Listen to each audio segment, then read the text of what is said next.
Have you ever thought about how you would actually build a social network where millions of professionals can talk totally freely? You know, about the sensitive stuff like salaries, layoffs, company culture, all without ever revealing who they are? Well, that is the huge engineering challenge behind the Blind app. So let's dive in and deconstruct exactly how they pull it off.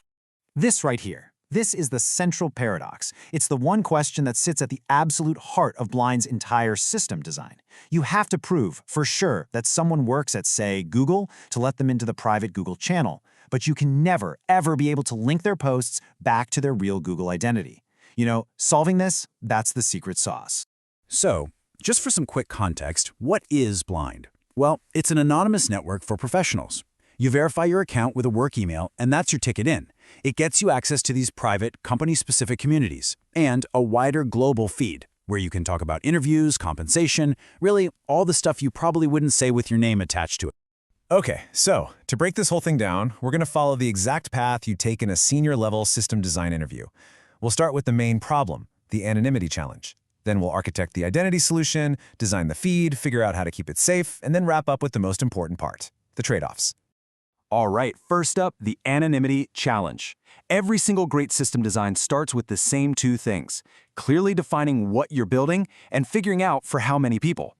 So, we start with two big questions. First, what does the system actually have to do? Those are our functional requirements, right? Things like anonymous posting, company feeds, moderation. But just as important is how the system has to behave, and those are the non-functional requirements. It's got to be fast, always online, ready to scale, and, this is the big one, it has to provide absolutely rock-solid anonymity. If that fails, the whole platform fails. Simple as that. And this quote just nails the guiding principle for every single decision we're about to make. See, the system would rather risk letting a non-employee in by mistake than risk exposing a real employee's identity. User trust is everything, and this idea is the foundation it's all built on.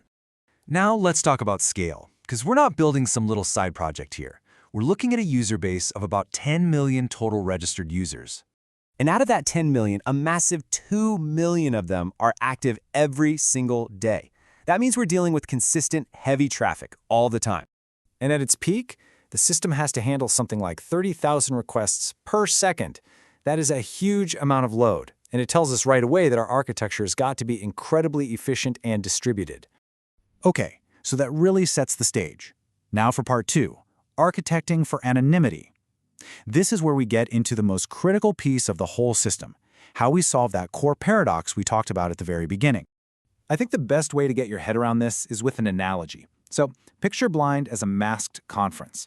To get into the building, you have to show your official company ID to the guard at the door, but the second you step inside, you put on a mask. And from that moment on, nobody knows who you are and nobody knows which company you're from. So how does that analogy actually work in tech? Well, it's basically a two-step process.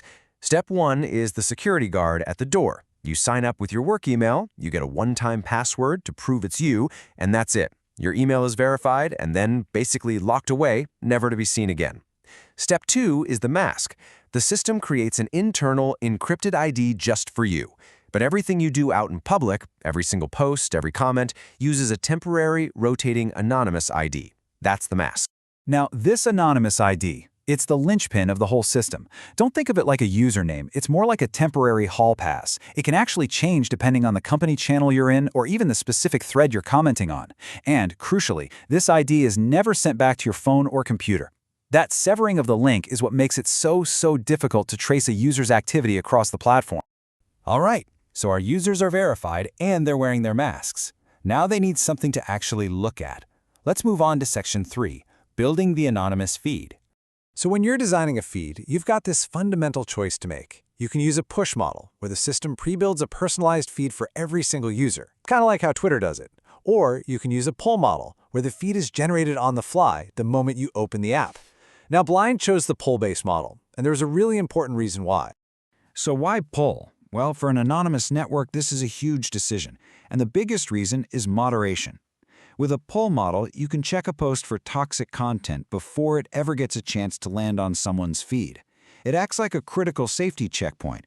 On top of that, it also makes it easier to do personalized filters and sorting, and it's just less work for the right side of the system. And that leads us perfectly into our next big challenge, in Section 4, keeping the network safe. I mean, anonymity is a superpower, but it can definitely be abused. So how do you stop that from happening? Let's use another analogy for this one. Think of an anonymous complaint box. Anybody can drop a note into the box, but before that note gets posted on the public bulletin board, a dedicated security team reviews every single submission. This is how you allow for free expression while still filtering out all the harmful stuff.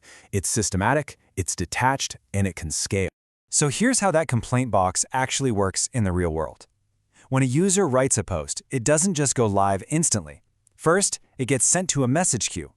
There, a machine learning model scans it for toxic language. Based on that score, the post is either automatically allowed, automatically blocked, or, if it's in that tricky gray area, it gets flagged and sent to a human moderator for the final call. And this just shows you that it's not about finding one single magic bullet solution. It's about building an entire toolkit. You've got your automated systems like the machine learning models and keyword filters, but you also empower the community itself with user reports. For people who keep breaking the rules, you can use tools like shadow banning, and to stop spam, you've got rate limiting on just about everything. It's a classic defense-in-depth strategy. Okay, let's wrap this all up in Section 5, Key Choices and Trade-offs. This is the interview gold. It's where you prove you don't just understand what was built, but you deeply understand why it was built that way. This table really pulls together the core philosophy. You see, every choice is a trade-off. They chose a pull-based feed. It might be a tiny bit slower, but it gives them that critical window for moderation. They accept eventual consistency, which means a vote count might be off for a second, but it lets the system scale to millions. The rotating anonymous IDs are the absolute bedrock of user trust, even if it makes tracking bad actors harder. And this last one, it's fascinating. No permanent bans. They are willing to let a rule break or potentially come back with a new account because the only alternative, permanently tracking an identity, would violate the entire platform's core promise of anonymity. And that brings us to the final and maybe the most important question of all. In a system that is built entirely on trust, what is its single biggest vulnerability? If you were the lead engineer and your job was to future-proof this platform, where would you focus your attention first?